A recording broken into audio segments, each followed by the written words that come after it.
Olá, pessoal, bem-vindos a mais um vídeo aula. E esse vai ser o último assunto que a gente vai ver esse ano, né, nesse ano letivo do nono ano. E, pra mim, eu diria que é o mais importante, se não um dos mais importantes. Todos são importantes, né? Mas esse daqui eu acho que vocês devem levar pra vida de vocês, não só pra estudar pra algum vestibular ou alguma coisa assim, certo? Ou só pra passar na prova. Não. Isso aqui funciona pra vida. E tá muito presente no nosso dia a dia, né? Principalmente agora que a gente está lidando com essa pandemia. A ciência, ela é muito necessária, certo? E a ciência é feita basicamente com análise de dados e construção de gráficos estatísticos. É basicamente isso o trabalho de um cientista, é isso que um cientista faz, tá? No dia a dia dele. Então, o que a gente vai ver aqui é basicamente o processo científico, né? Acontecendo, como é que os cientistas descobrem as coisas ou, enfim, ou criam novas possibilidades, né? É através da análise do que já existe, né? E aí a gente analisa um problema, analisa a frequência desse problema e a partir daí cria-se as soluções, tá? Então, para começar, a gente tem que entender como é que funciona essa base de dados. Numa base de dados, eu tenho duas coisas que dependem uma da outra. Por exemplo, eu coloquei aqui a análise de dados dos gastos de uma escola com a merenda escolar durante o período da tarde em uma semana. Então, percebam que eu especifiquei bastante. Eu poderia falar sobre os gastos de uma escola, mas aí a próxima pergunta seria: em que período de tempo eu tô querendo falar sobre esses gastos? Eu tô querendo estudar em que período de tempo esses gastos aconteceram, né? E aí ele especificou, durante uma semana, mas durante uma semana, o dia inteiro, né? Quantas vezes por dia se gasta durante uma semana, né? E aí ele especificou ainda mais para o período da tarde. Então tem várias perguntas que advêm de quando eu escolho uma variável para estudar, certo? Variável é o que está variando, justamente isso, né? Os gastos são variáveis, eles não têm sempre o mesmo gasto. Então, é um objeto de pesquisa e de análise de dados, certo? Então, ele percebeu que na segunda-feira ele somou, né? E os gastos foram de R$ 1.230. Na terça-feira, os gastos foram de 1.235. Na quarta-feira, os gastos foram de 1.234, então diminuiu, né? Ó, de terça para quarta houve uma diminuição. Quinta-feira, os gastos foram de 1.238, então aumentou de novo. E sexta-feira aumentou ainda mais e os gastos foram de R$ 1.244. E aí disso daqui advém diversas perguntas. Eu coloquei duas das principais perguntas que a gente pode ter através da análise de dados. Os dados, pessoal, normalmente são colocados em tabelas. Por quê? Porque eu consigo associar, né, o dia ao gasto, o dia ao gasto, o dia ao gasto. Então, dessa maneira fica mais simples de olhar e entender do que, sei lá, num texto, se ele fosse escrever isso daí, tá? Sei lá, na segunda-feira eles gastaram 230, na terça-feira, entendeu? Então, na tabela fica muito mais simples de visualizar, mais direto, mais conciso, mais claro, ok? E aí a primeira pergunta que pode vir é uma pergunta que já vem, né, desse contexto da análise de dados e de gráfico. E aí vem uma palavra nova para vocês que ele pergunta o seguinte: qual é a amplitude dos valores observados? Quando a gente fala de amplitude, pessoal, amplitude dos dados, a gente está falando da diferença entre um máximo e um mínimo. Então, né, qual é a diferença entre o máximo e o mínimo, né? O pico, lá, o máximo de gastos e o mínimo que ele gastou. Independente do dia, por exemplo, se o máximo que ele tivesse gasto fosse na quarta-feira, vamos dizer assim, ele gastou 1.244 na quarta e na sexta ele gastou 1.234. Então, ele cresceu e depois diminuiu novamente. Isso pode acontecer, certo? Ainda assim, o pico seria o máximo valor gasto, independente de quando foi que ele gastou esse valor máximo. Poderia ter sido na segunda o valor máximo e na terça o valor mínimo. Tanto faz, certo? Então você tem que olhar para o valor especificamente. Então você vai pegar o máximo valor, que aqui coincidentemente é na sexta-feira, e o mínimo valor, que coincidentemente é na segunda-feira, né? E você vai subtrair um do outro. Então, subtrair o menor do maior, né? Então, vai ficar o máximo menos o mínimo. Dos 1.244 menos 1.230.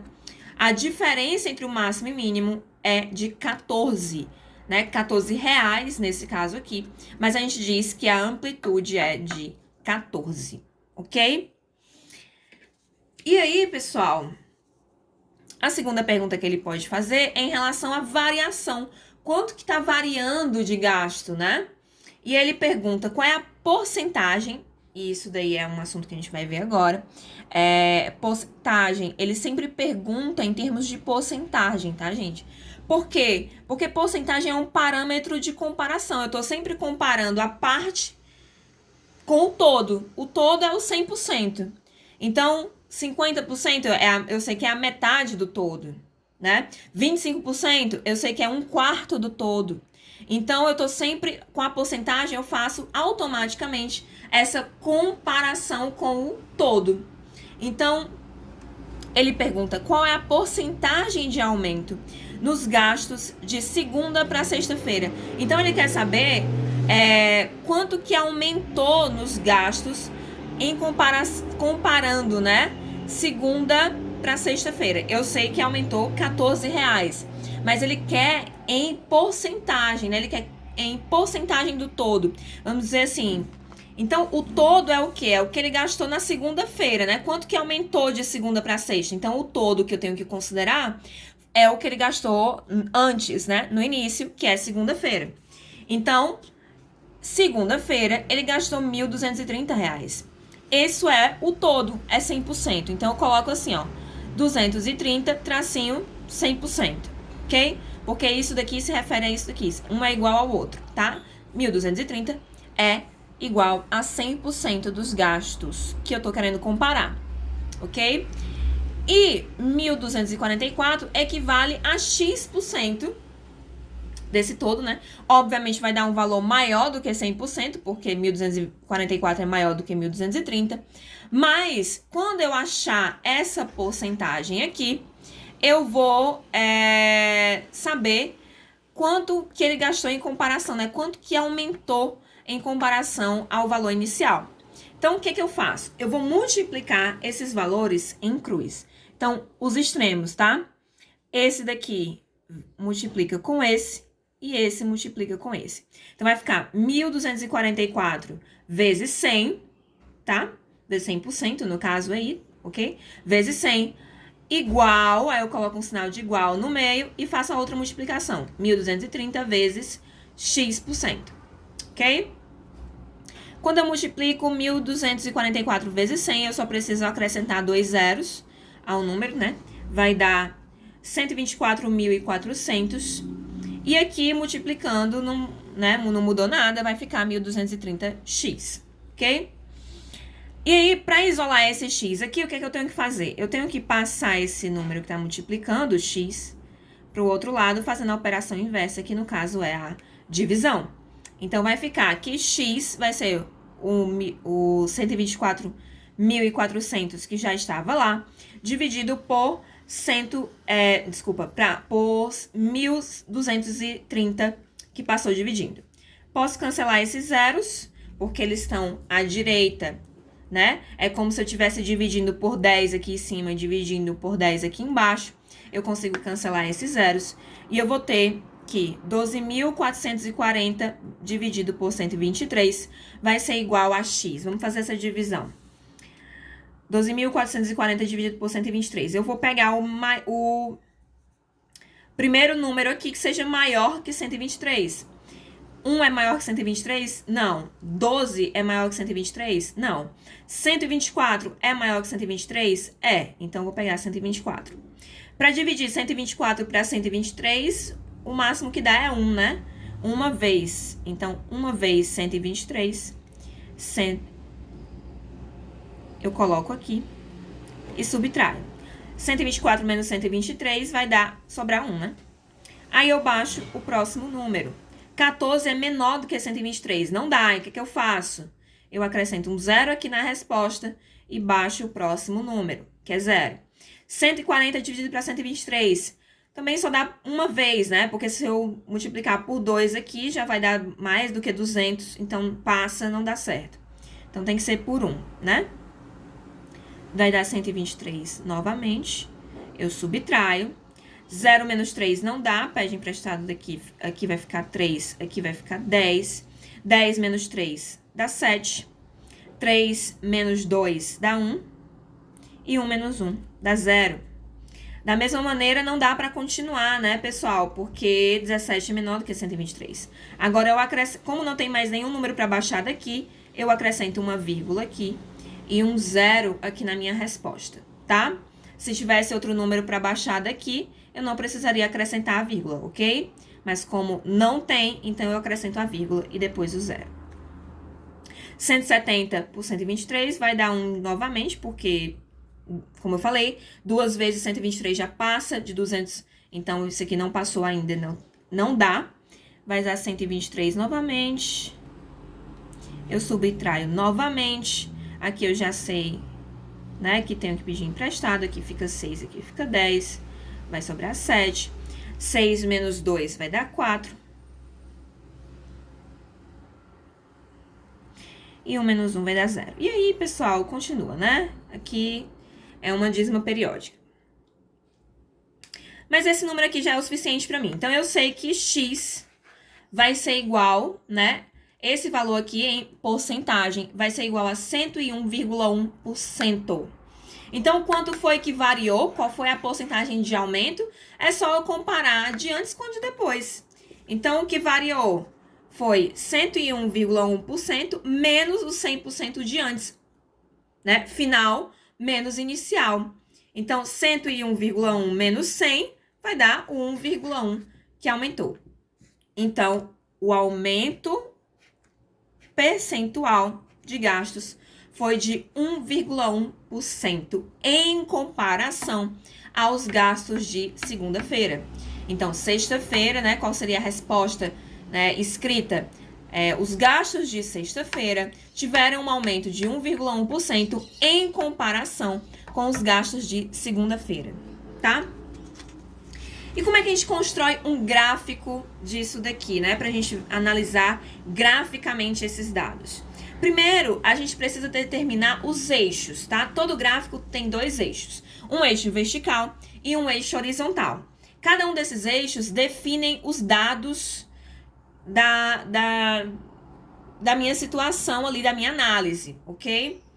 No eixo, eu posso escolher qual eixo que eu vou colocar o quê, de acordo com a conveniência, tá? O gráfico, ele pode ser tanto horizontal como vertical, isso daí não vai mudar muita coisa. O gráfico de barras que eu tô falando, ok? Que é o que a gente vai ver agora. E aí, eu escolhi, tá? Que no eixo horizontal eu vou colocar os dias da semana. E no eixo vertical eu vou colocar os valores gastos, tá? E aí, pessoal, ao observar a amplitude dos dados, qual é a amplitude? 14, né? Eu já posso acertar as marcações nos eixos de forma conveniente. Então, o que é que eu vou fazer? Aqui tá o meu gráfico. O eixo horizontal, que é esse deitadinho aqui, eu escolhi para os dias da semana, então eu tenho que nomear esse eixo, tá? Dias da semana.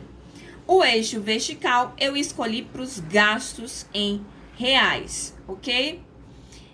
E aí, pessoal, eu vou demarcar o meu gráfico, fazer vários tracinhos igualmente espaçados para iguais quantidades. Então, se eu tenho dias da semana aqui, eu tenho quantos dias da semana? Eu tenho 5 dias da semana. O espaço que eu coloco entre a origem do gráfico, o primeiro e o segundo e o terceiro e o quarto e o quinto, tem que ser iguais. Então, esses espaços aqui, ó, tem que ser iguais. Eu não posso colocar segunda-feira aqui, terça-feira aqui, quarta-feira aqui, quinta do lado e sexta do lado junto. Não, eu tenho que colocar eles de forma igualmente espaçados. A mesma coisa eu vou fazer com os dados, tá? Se eu coloquei, né, o meu dado inicial aqui, ó, 1230, esse é o início. E eu coloquei de 1230 a 1230 a 1234 esse espaço aqui.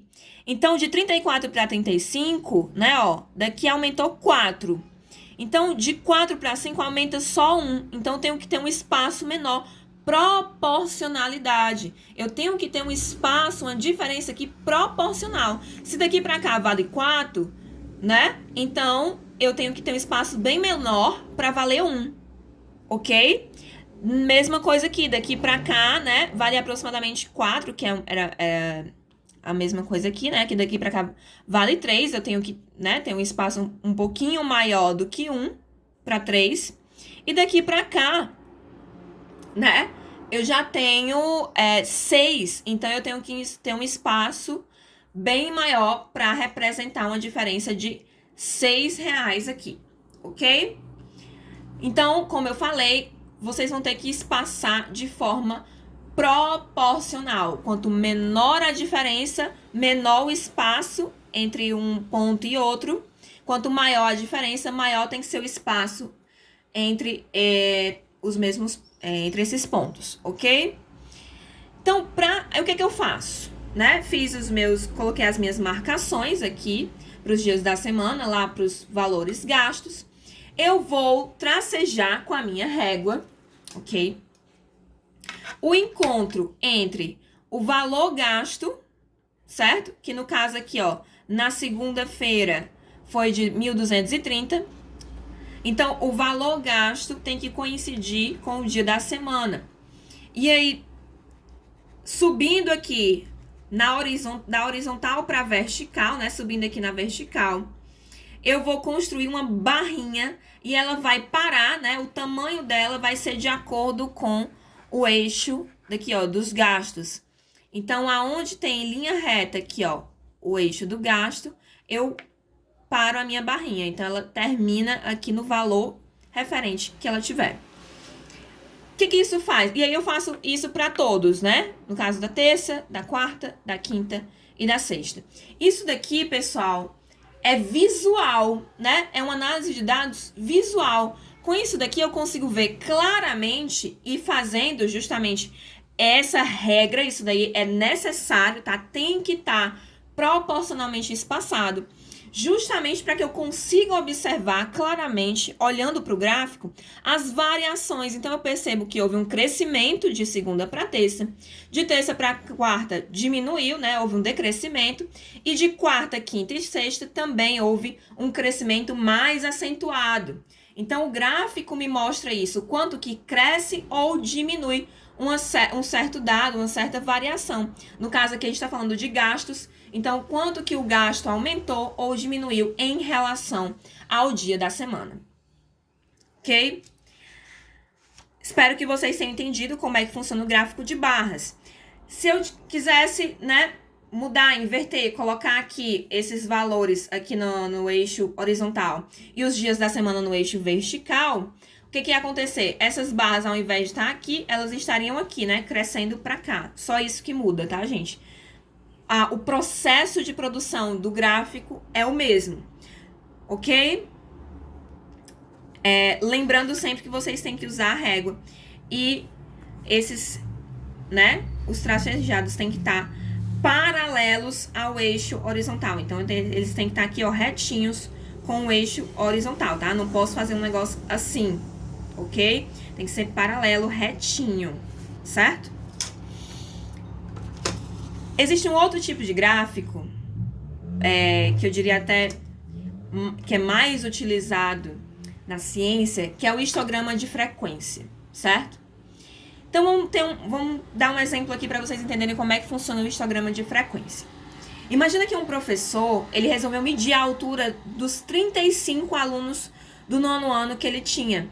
Porque ele queria saber, sei lá, ele é professor de educação física, ele quer saber qual é a altura, né, média lá, mais frequente entre os alunos.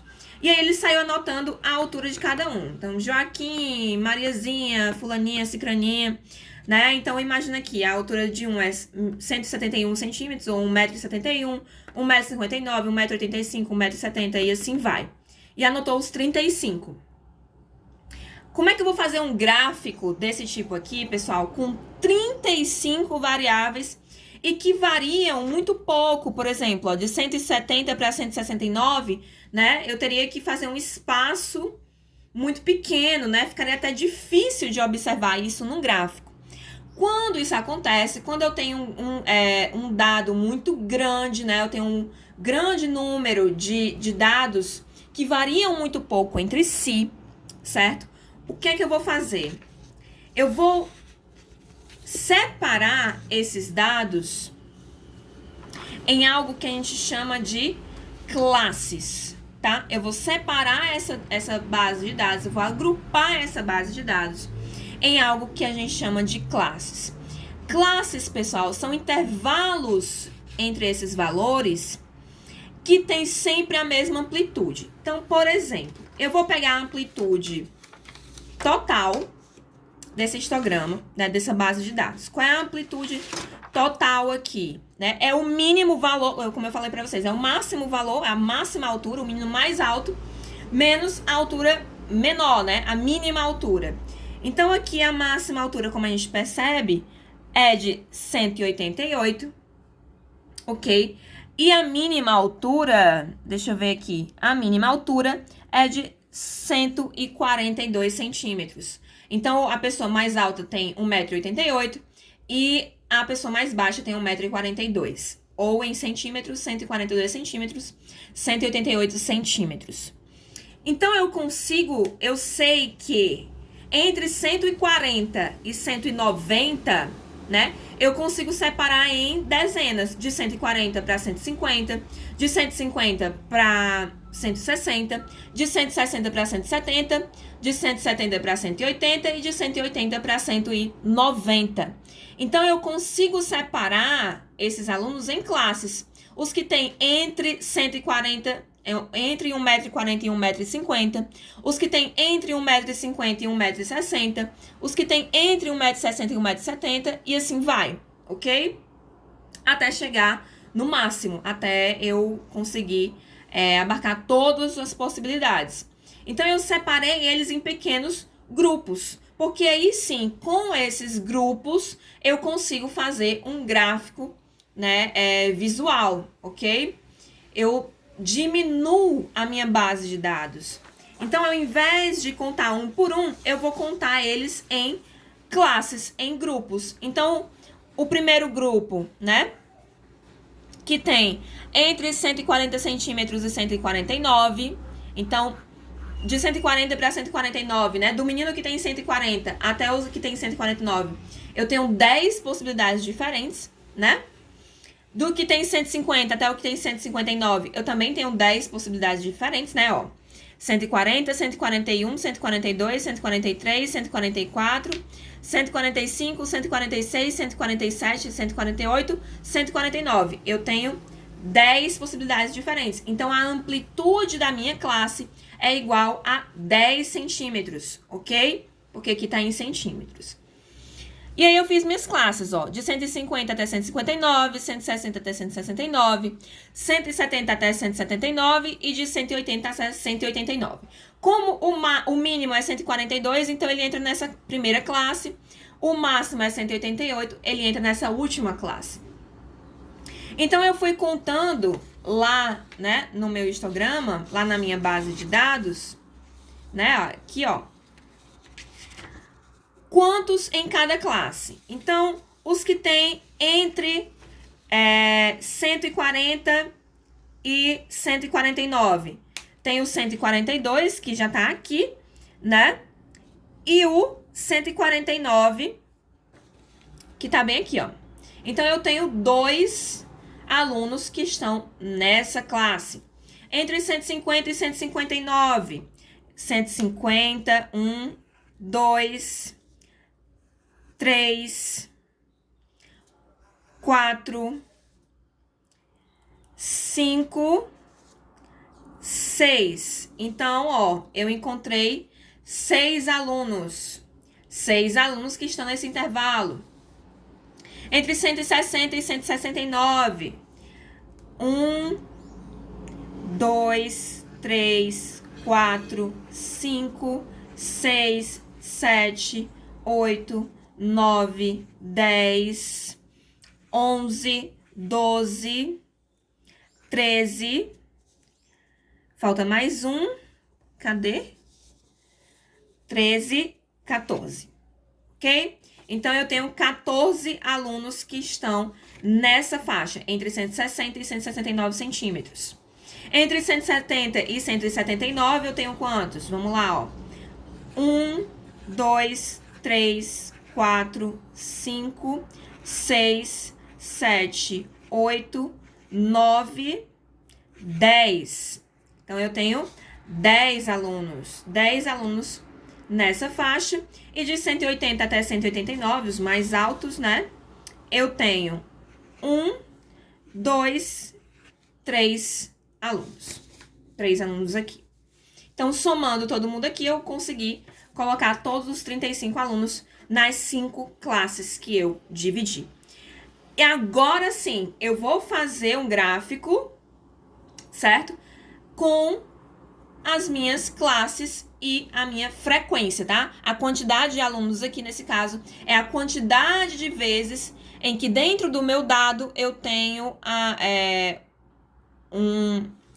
em que dentro da minha base de dados eu tenho um valor que entra em cada classe. Então, dentro da minha base de dados eu tenho 2 alunos que entram na primeira classe, 6 alunos que entram na segunda classe, 14 alunos que entram na terceira classe e assim vai. Então, para construir esse gráfico, o que é que eu tenho que fazer? Mesma coisa, né? Separo igualmente espaçados os eixos. Esse eixo aqui eu coloquei para as minhas classes. Então, ó, se daqui para cá eu tenho 10, eu tenho a mesma distância, eu tenho que fazer daqui para cá, daqui para cá, daqui para cá, daqui para cá e daqui para cá, certo? Eu tenho que separar igualmente aqui os meus intervalos. Então, daqui para cá eu tenho 10, daqui para cá eu tenho 10, 10, 10, 10, que é justamente a amplitude da minha classe. Então, eu tenho que separar aqui de 10 em 10. Começando pelo mínimo, indo até o máximo, que no caso aqui eu coloquei 190, ok? E aí, nesse eixo aqui, eu vou colocar as minhas frequências. Então, ó, eu fui separando de um em um, ó. 1, 2, 3, 4, 5, 6, 7, 8, 9, 10, 11, 12, 13, 14. E assim vai. Como o máximo é 14, eu não precisava continuar, ok? Mas eu fui espaçando de um em um igualmente, justamente para encontrar essa proporção que eu preciso dos espaços aqui, ó, dessas distâncias. Então, eu fui separando de um em um, ok? E aí, eu fui fazendo a mesma coisa, pessoal. O que é que muda? Lá do meu gráfico de barras, eu faço a minha barrinha exatamente em cima do meu dado, né? Aqui do meu dia da semana, nesse caso aqui.